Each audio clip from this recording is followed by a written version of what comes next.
Right now, the Indiana Fever have Caitlin Clark, Kelsey Mitchell, DeWanna Bonner, Natasha Howard, Aaliyah Boston, Sophie Cunningham, and Sydney Colson. That's not a rebuild. That's a championship threat.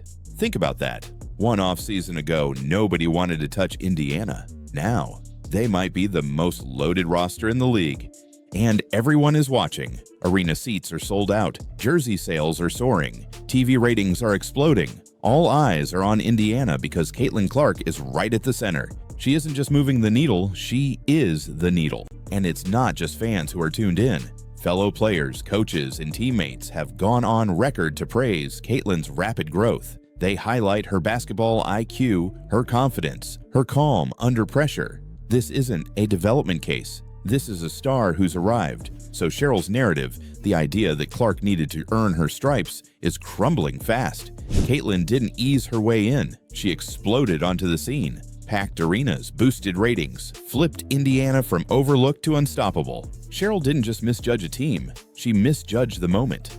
And while the league charges ahead, her version of the story is being left behind. It's a statement, a bold reply to every critic who called Caitlin Clark overrated, because now the locker room that was supposedly the most toxic in the league has become the WNBA's hottest destination. So how did Sheryl miss this badly, and why are so many fans wondering if it goes deeper than basketball? Let's rewind. Not long ago, Sheryl Swoopes was everywhere. Podcasts, TV, social feeds. Her skills go beyond talent. She draws people in. Players want to join her, not out of hype, not out of pity, but because she simplifies the game. Her court awareness is off the charts. Her passes create open looks. Her tempo forces defenses to react. And, more than anything, she uplifts her teammates. That's why stars are choosing Indiana, because Caitlin isn't just potential, she's the player leading the next wave. She's the magnet pulling the league into a new era, and for some, that's a problem. Not because of how she plays, but because of who she is. The Fever have just pulled off one of the most stunning free agency hauls in league history, stacking stars like they're assembling a championship squad. And the best part, they're doing it around the very rookie Sheryl once claimed wasn't ready for the pros. The statement was, I don't think either of them are going to come into the league and dominate immediately, meaning what they did in college. Over all of the players in the W. And the reason why I said it is because you have a player like an A'ja Wilson. Big-name players are lining up to join the Fever. Natasha Howard, DeWanna Bonner, Sophie Cunningham, even Sydney Colson, A'ja Wilson's best friend, left Las Vegas to link up with Clark. Meanwhile, Sheryl's reputation is unraveling quicker than the Aces ticket demand. The Fever have just pulled off one of the most stunning free agency hauls in league history, stacking stars like they're assembling a championship squad. And the best part, they're doing it around the very rookie Sheryl once claimed wasn't ready for the pros. Caitlin didn't ask for that fight, but she's handling it head on. She's playing through it, winning through it, and building something far bigger than herself. All eyes are on Indiana because Caitlin Clark is right at the center. She isn't just moving the needle, she is the needle. And Sheryl? Fans can't help but wonder, was this ever about basketball? Because when someone pushes this hard to discredit a rookie, when every comment feels more personal than professional, it stops being analysis. It becomes a rivalry. But Sheryl picked the wrong one. Caitlin Clark. I'm very excited, and I really agree with a lot of the moves the Indiana Fever have made. There's not been one trade or pickup that the Indiana Fever have made that I have not been on board with. I'm on board with every single one. And I just want to say, the fact that the Indiana Fever have gone out and got these great players like a Natasha Howard, like a DeWanna Bonner, like a Sophie Cunningham, the fact that they've gone out and got these great players shows that they believe Caitlin Clark is great right now. They are on board with the Caitlin Clark vision, and it just makes me happy because they're not treating Caitlin Clark like a rookie who is gonna be good in 10 years. No, they're treating her like a superstar who is good right now. She sees the vision. She sees Clark's passing, her leadership, her game-changing presence. She said she couldn't wait to run with Clark. Not eventually, but right now. It's gonna be Caitlin Clark Flash Show, Caitlin Clark Flash Show. She said nobody wanted to play there. Now it's the most talked about landing spot. She said Caitlin wouldn't shine. The stats speak for themselves. So yes, it's obvious now. This wasn't just a cold take. It hit a nerve. And fans are noticing. Even during broadcasts, the contrast is clear. Other analysts praise Caitlyn's game. Sheryl stays silent. And when that silence became too obvious, she was suddenly not on the call for Indiana's next game. Hey, do peeps, Sheryl Swoopes is been missing. Sheryl Swoopes is MIA. They got a APB out for Sheryl Swoopes. If you see Sheryl Swoopes, she did a lot of talking a few months ago about the Indiana Fever, the locker room environment, how people didn't want to play there, how people wanted to leave. Was it a coincidence? Maybe. But fans saw it for what it looked like. And it's not just fans who are tuned in. And what I see in Caitlyn. The Indiana Fever, once ignored and mocked, are now front and center, not because of luck, but because Caitlin Clark lit the spark and the team followed through. The locker room? It's alive. Sydney Colson said she's bringing that same spark. I'm super excited about it. I'm going from a team that was a very in the media, like people are excited to watch us, into another team that is arguably the most talked about team in sports right now, especially in women's sports. So this fan base, it's exciting to be a part of a team that has a lot of positive energy around it. You know, I hear and see the things that people say, but I know the true Indiana Fever fans, the ones that love basketball, that they love the WNBA, I'm excited to be playing in front of them and just with this team.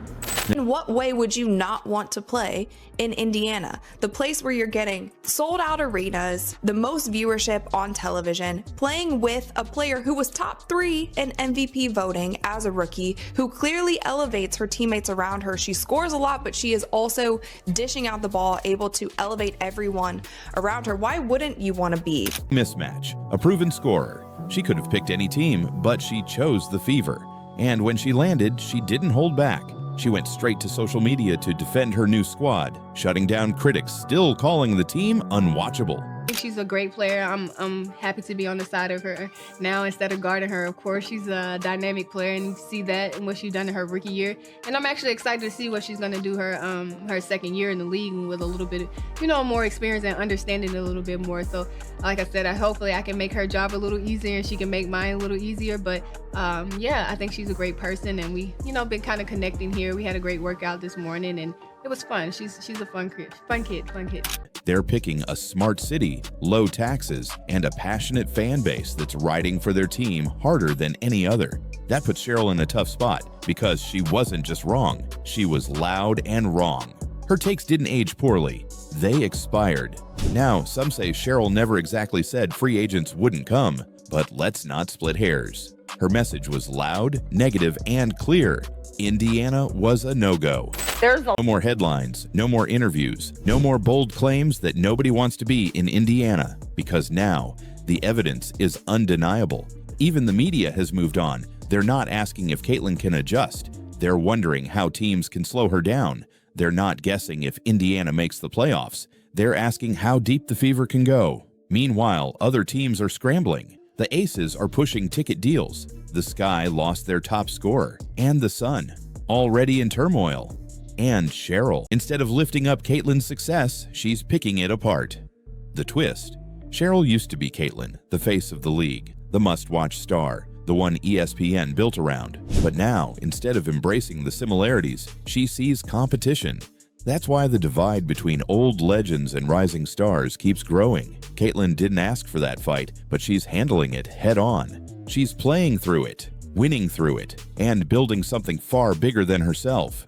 Good morning, Lara. Sheryl Swoopes was the first woman to ever sign with the WNBA. But this morning, the college coach is not only under fire, but under investigation after reports that the majority of her roster has decided to leave. Let's not sugarcoat it. This goes beyond one bad call. Sheryl Swoopes is a Hall of Famer, a pioneer. She helped build the WNBA. But lately, her primary role seems to be doubting Caitlin Clark. No matter what Clark achieves, Sheryl is there to undercut it. She said Caitlyn wouldn't adjust for years, yet by the end of her rookie season, Clark was near the top in assists, high in scoring, and rewriting the record books. She said no one would want to team up with her.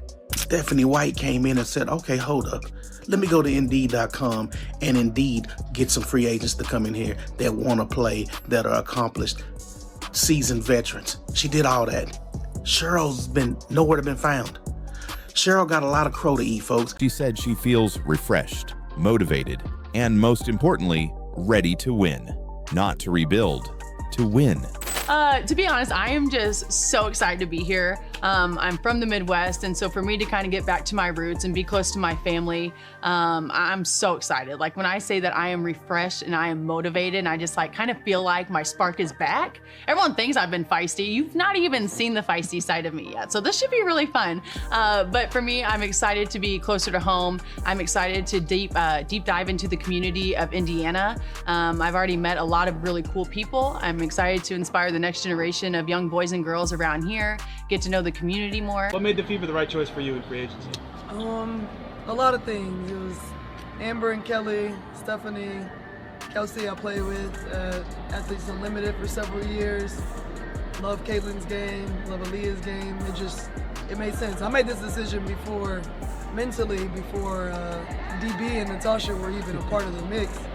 And so all the new additions, Breezy, Sophie, like it's gonna be a fun season, and I won here in my senior year at Texas A&M. Sheryl Swoopes once claimed that no one wanted to share the court with Caitlin Clark. She insisted free agents would avoid Indiana like the plague.